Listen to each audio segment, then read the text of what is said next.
Balaygi anay sayangkat ti Waka Dance iti kalman Marso 5, 2026 anaangay manipod sa Centennial Arena aging gana iti Aurora Park dito Siyudad Tilawag.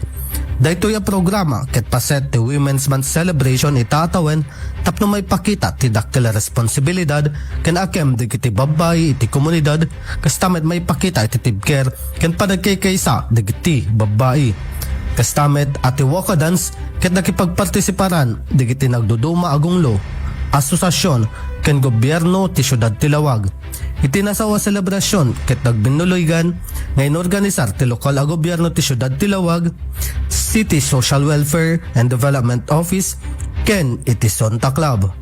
Iti sa Balyo Bangir impakita da pay digiti talentuda ken kinaktibo da babaen iti poster making contest. Daytoy ti damag manipod Siyudad Tilawag. Para ti IFM News, Idol Rain Santos, Tatak, IFM.